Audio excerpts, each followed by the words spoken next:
The Polar Express, written and illustrated by Chris van Allsburg. On Christmas Eve, many years ago, I lay quietly in my bed. I did not rustle the sheets. I breathed slowly and silently. I was listening for a sound a friend had told me I'd never hear. The ringing bells of Santa's sleigh. "There is no Santa," my friend had insisted, but I knew he was wrong. Late that night, I did hear sounds, though not of ringing bells. From outside came the sounds of hissing steam and squeaking metal. I looked through my window and saw a train standing perfectly still in front of my house. It was wrapped in an apron of steam. Snowflakes fell lightly around it. A conductor stood at the open door of one of the cars. He took a large pocket watch from his vest, then looked up at my window. I put on my slippers and robe. I tiptoed downstairs and out the door. "All aboard!" the conductor cried out. I ran up to him. "Well," he said, "are you coming?" "Where?" I asked. "Why, to the North Pole, of course," was his answer. "This is the Polar Express." I took his outstretched hand and he pulled me aboard. The train was filled with other children, all in their pajamas and nightgowns. We sang Christmas carols and ate candies with nougat centers, as white as snow. We drank hot cocoa as thick and rich as melted chocolate bars. Outside, the lights of towns and villages flickered in the distance as the Polar Express raced northward. Soon there were no more lights to be seen. We traveled through cold, dark forests where lean wolves roamed and white-tailed rabbits hid from our train as it thundered through the quiet wilderness. We climbed mountains so high it seemed as if we would scrape the moon. But the Polar Express never slowed down. Faster and faster we ran along, rolling over peaks and through valleys like a car on a roller coaster. The mountains turned into hills, the hills to snow-covered plains. We crossed a barren desert of ice, the great polar ice cap. Lights appeared in the distance. They looked like the lights of a strange ocean liner sailing on a frozen sea. "There," said the conductor, "is the North Pole." The North Pole! It was a huge city standing alone at the top of the world, filled with factories where every Christmas toy was made. At first, we saw no elves. "They are gathering at the center of the city," the conductor told us. "That is where Santa will give the first gift of Christmas." "Who receives the first gift?" we all asked. The conductor answered, "He will choose one of you." "Look!" shouted one of the children. "The elves!" Outside, we saw hundreds of elves. As our train drew closer to the center of the North Pole, we slowed to a crawl, so crowded were the streets with Santa's helpers.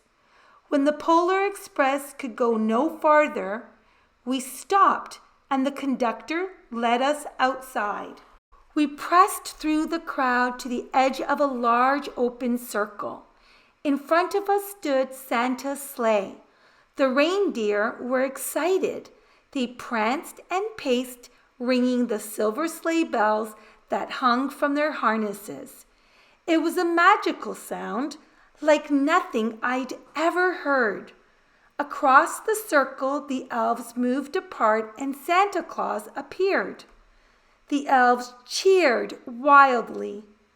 He marched over to us and pointed to me, said, "Let's have this fellow here." He jumped into his sleigh. The conductor handed me up. I sat on Santa's knee and he asked, "Now, what would you like for Christmas?" I knew that I could have any gift I could imagine. But the thing I wanted most for Christmas was not inside Santa's giant bag. What I wanted more than anything was one silver bell from Santa's sleigh. When I asked, Santa smiled. Then he gave me a hug and told an elf to cut a bell from a reindeer's harness. The elf tossed it up to Santa. He stood holding the bell high above him and called out, "The first gift of Christmas." A clock struck midnight as the elves roared their approval. Santa handed the bell to me, and I put it in my bathrobe pocket. The conductor helped me down from the sleigh. Santa shouted out the reindeers' names and cracked his whip. His team charged forward and climbed into the air. Santa circled once above us, then disappeared in the cold, dark polar sky. As soon as we were back inside the Polar Express, the other children asked to see the bell. I reached into my pocket, but the only thing I felt was a hole. I had lost the silver bell from Santa Claus' sleigh. "Let's hurry outside and look for it," one of the children said. But the train gave a sudden lurch and started moving. We were on our way home. It broke my heart to lose the bell. When the train reached my house, I sadly left the other children. I stood at my doorway and waved goodbye. The conductor said something from the moving train, but I couldn't hear him. "What?" I yelled out. He cupped his hands around his mouth. "Merry Christmas," he shouted. The Polar Express let out a loud blast from its whistle and sped away. On Christmas morning, my little sister Sarah and I opened our presents. When it looked as if everything had been unwrapped, Sarah found one last small box behind the tree. It had my name on it. Inside was the silver bell. There was a note. "Found this on the seat of my sleigh. Fix that hole in your pocket. Signed, Mr. C."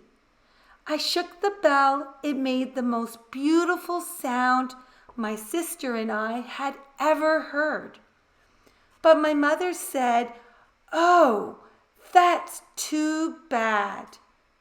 "Yes," said my father, "it's broken."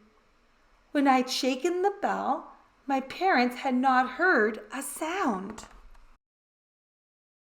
At one time, most of my friends could hear the bell, but as years passed, it fell silent for all of them. Even Sarah found one Christmas that she could no longer hear its sweet sound. Though I've grown old, the bell still rings for me as it does for all who truly believe. The end. I hope you enjoyed listening and reading along with me today. Don't forget to hit the like button and subscribe so that we can come together again and read more books. Until next time, bye friends.